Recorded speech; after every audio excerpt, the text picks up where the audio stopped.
அத்தை, ஆ, மாமாவுக்கு ரொம்ப பிடிச்சதுன்னா என்ன? ரொம்ப பிடிச்சதுன்னா என்னதான் பிடிக்கும் மீனாட்சி? ஐய, நான் அப்படி கேட்கல அத்தை. வேற எப்படி கேக்குற? ஆம், இப்போ ஏதாவது ஒன்று ஓசியில வருதுன்னு வைங்க. என்ன வந்தா மாமாவுக்கு பிடிக்கும்? சரக்குதான். அது மட்டும் ஓசியில வந்ததுன்னு வச்சுக்கோ, உன் மாமாவை கையிலேயே பிடிக்க முடியாது. ஓ. ஆம், ஆனா சரக்குல நிறைய இருக்கே அத்தை. அதுல எது மாமா குடிப்பாங்க? எதனா? இல்ல, அதுல ஏதோ இந்த விஸ்கி, பிராந்தி, ரம்மு அந்த மாதிரி ஏதோ இருக்குமே, அதுல எதுன்னு கேட்டேன். அது என்ன கழுதையோ, பச்சை தண்ணி மாதிரி வெள்ளையா தான் இருக்கும். அத குடிக்கிற அன்னைக்கு மட்டும் உன் மாமாவோட அலும்பு தாங்க முடியாது. ஒரே டான்ஸ் பாட்டுன்னு கூத்து கட்டிட்டு இருப்பான். வெள்ளை கலர் சரக்கு தண்ணி மாதிரி இருக்குமா? அப்பா குடிக்கும் போது நான் பார்த்திருக்கேனே. அது பேர் என்னமோ சொல்லுவாரே, என்னது இது? வோட்கா. ஆனா நான் போய் எப்படி சரக்கு வாங்க முடியும்? வேற எதுவும் கேட்கணுமா மீனாட்சி? அத்தை, பொதுவா மாமாவுக்கு இந்த நீண்ட நாள் ஆசைன்னு அந்த மாதிரி ஏதாவது இருக்கா அத்தை? என்ன மீனாட்சி, இன்னைக்கு வேட்டையனை பத்தி இத்தனை கேள்வி கேக்குற? அது ஒண்ணும் இல்ல அத்தை. கீரை ஆயும் போது ஏதாவது பேசிக்கிட்டே ஆஞ்சா நேரம் போறதே தெரியாதுல்ல, அதான். அப்படியா? நீங்க சொல்லுங்க அத்தை, மாமாவுக்கு ஏதாவது இந்த நீண்ட நாள் ஆசை? அப்படி எதுவும் அவனுக்கு கிடையாது மீனாட்சி. ஆமா.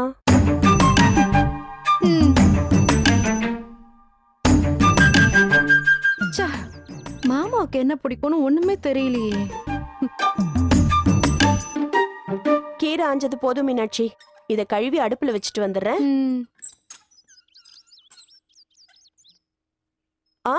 மீனாட்சி, எனக்கு தெரிஞ்சு அவனுக்கு ஒரு ஆசை இருக்கு. என்னது அத்தை? ரொம்ப நாளா அவனை யாராவது வரையணும்னு அவனுக்கு கொள்ள ஆசை. அவனும் போகாத பெயிண்டருங்க இல்ல, ஓவியருங்க இல்ல. யாரு வரைஞ்சு கொடுத்தாலும் மூக்கு சரியில்லை, மொழி சரியில்லை, பல்லு எடுப்பா இருக்கு, வாய் கொணலா இருக்குன்னு தூக்கி போட்டுருவான். அவனை யார்தான் அழகா வரைஞ்சு கொடுக்க போறாங்களோ தெரியல.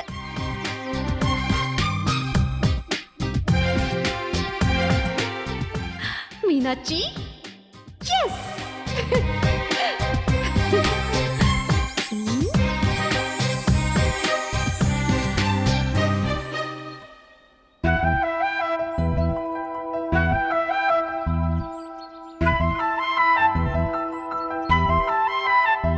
என்ன வேட்டையா, நானும் வந்ததுல இருந்தே பாத்துட்டு இருக்கேன், ரொம்ப யோசனையாவே இருக்க. இல்லண்ணே, எங்க அம்மா ஒரு விஷயம் சொல்லுச்சு, அதை பத்தி தான் கொஞ்சம் தீவிரமா யோசிச்சுட்டு இருக்கேன். என்ன விஷயம்யா? மீனாட்சி என் வீட்டுக்கு வந்திருக்கா. உன் வீட்டுக்கா? ஏ, மேல சொல்லு. வந்து என் அம்மா கிட்ட துருவி துருவி என்னை பத்தி விசாரிச்சிருக்கா. ஏய், என்னையா சொல்ற? ஆமாண்ணே, எனக்கு என்ன பிடிக்கும், என்ன பிடிக்காது, என் சட்டை சைஸ் என்ன, பேண்ட்டு சைஸ் என்ன, எனக்கு என்ன கலர் பிடிக்கும், என்ன சாப்பிடுவேன், என்ன சாப்பிட மாட்டேன், தங்கம் போடுவேனா போட மாட்டேனா, இவ்வளவு ஏன் சரக்கு அடிச்சா என்ன சரக்கு அடிப்பேன், விஸ்கியா பிராந்தியா ரம்மா சைடிஷ் என்ன தொட்டுப்பேன்ற வரைக்கும் விசாரிச்சிருக்கா. ஆட, ஏய், மீனாட்சி அப்படி பண்ணிச்சு? ஆச்சரியமா இருக்க வேட்டையா? எனக்கும் தான் ஆச்சரியமா இருக்கு. ஆனா பாவி மக எதுக்கு எதெல்லாம் விசாரிச்சான்னு தான் ஒன்றும் புரியல. ஏய், இன்னுமா உனக்கு புரியல? ஏன், உனக்கு புரிஞ்சிருச்சாக்கு? എനിക്ക് മനസ്സിലായി. സുന്ദരി നീയും സുന്ദരൻ ഞാനും ചേർന്നിരുന്നാൽ തിരുവോണം. என்ன? ஏய், வேற என்ன? அதுதான். அதானா? மீனாட்சிக்கு உன் மேல காதல் வந்துருச்சியா?